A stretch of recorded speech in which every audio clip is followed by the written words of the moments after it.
एक छोटे से गांव में जहां पहाड़ियों की गोद में बसा हुआ था, वहां रहता था राजेश। राजेश शहर में नौकरी करता था, लेकिन उसके पिता की मौत के बाद उसे गांव लौटना पड़ा। पुराना हवेली जो उसके पूर्वजों की थी, अब खंडहर बन चुकी थी।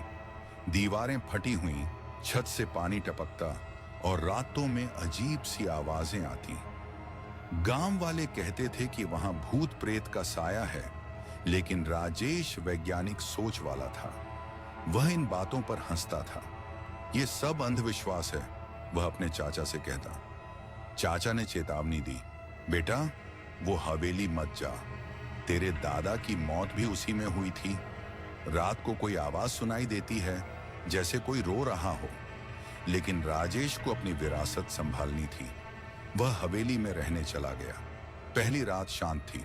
राजेश ने पुराने कमरे में बिस्तर लगाया। हवेली में पुरानी तस्वीरें टंगी हुई थी। उसके दादा, परदादा, सबकी आंखें जैसे उसे घूर रही हों। वह सो गया। आधी रात को उसे लगा कि कोई फुसफुसा रहा है। राजेश, राजेश। आवाज हल्की थी, जैसे हवा में घुली हुई। वह उठा, लेकिन कमरा खाली था। सपना होगा, उसने खुद को समझाया। दूसरे दिन वह गांव घूमने गया। एक बूढ़ी औरत मिली जो हवेली के बारे में जानती थी। तेरे परदादा ने एक गलती की थी, उसने कहा। उन्होंने एक गरीब लड़की से धोखा किया। वो लड़की मर गई और उसकी आत्मा अब बदला लेती है। हर पीढ़ी में एक मौत होती है। राजेश हंसा, लेकिन मन में एक डर सा बैठ गया।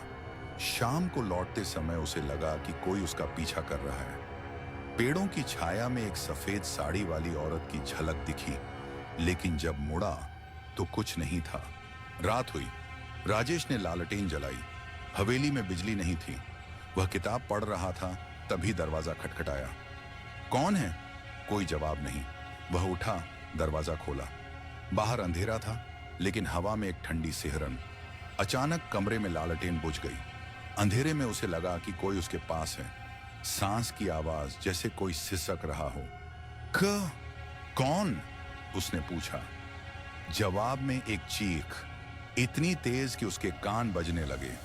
वह भागा, लेकिन दरवाजा बंद हो चुका था। किसी तरह सुबह हुई। राजेश थका हुआ था।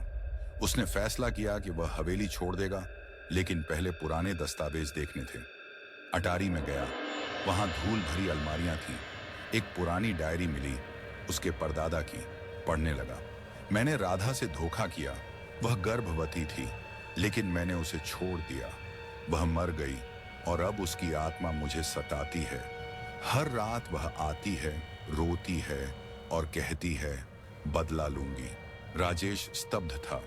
डायरी में और भी लिखा था, राधा की मौत हवेली के कुएं में हुई थी। वह कुआं अब सूखा था, लेकिन गांव वाले कहते थे कि रात को वहां से पानी की आवाज आती है। राजेश ने सोचा, यह सब झूठ है, मैं खुद देखूंगा। शाम को वह कुएं के पास गया। कुआं गहरा था, अंधेरा। वह झुका तो नीचे से एक हाथ ऊपर आया, सफेद, ठंडा। उसने चीख मारी और पीछे हटा, लेकिन हाथ गायब हो गया। भ्रम होगा, उसने कहा। रात फिर आई। इस बार राजेश तैयार था। उसने मोमबत्तियां जलाईं और एक क्रॉस रखा। हालांकि वह हिंदू था, लेकिन डर में कुछ भी। सोने की कोशिश की, लेकिन नींद नहीं आई। अचानक कमरे में हवा चली, पर्दे उड़े और फिर वह आवाज, राजेश, मुझे न्याय दो। इस बार आवाज साफ थी। वह उठा।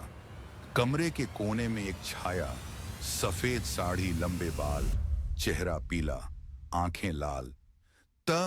तुम कौन हो? उसने पूछा। छाया करीब आई। मैं राधा हूं। तेरे परदादा ने मुझे मारा, अब तू भुगतेगा। राजेश भागा। सीढ़ियां उतरते समय उसे लगा कि कोई उसे धक्का दे रहा है। गिरते गिरते बचा। हवेली के बाहर निकला, लेकिन दरवाजा बंद। वह चिल्लाया, लेकिन गांव दूर था। अंदर से हंसी की आवाज, डरावनी, ठंडी। वह वापस कमरे में गया।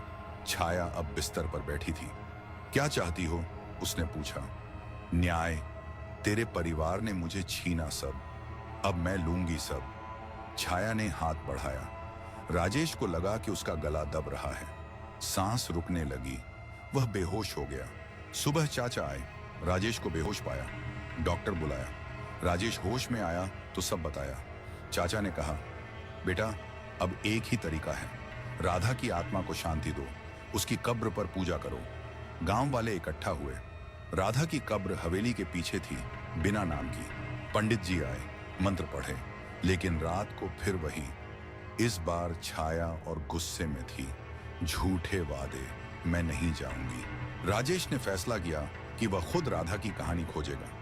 अगले दिन शहर गया, पुराने रिकॉर्ड देखे। पता चला कि राधा सच में मारी गई थी। उसके परदादा ने उसे धक्का देकर कुएं में फेंका था। वजह संपत्ति। राधा का बच्चा उसका वारिस होता। राजेश लौटा। रात को वह कुएं के पास गया। राधा, मुझे माफ करो, मैं तुम्हारा न्याय करूंगा। हवेली का आधा हिस्सा गरीबों को दान करूंगा। लेकिन जवाब में हंसी। देर हो चुकी। उस रात हवेली में तूफान आया, बिजली चमकी। राजेश कमरे में था। छाया आई, इस बार पूरा शरीर दिखा, चेहरा सड़ा हुआ, हाथों में खून।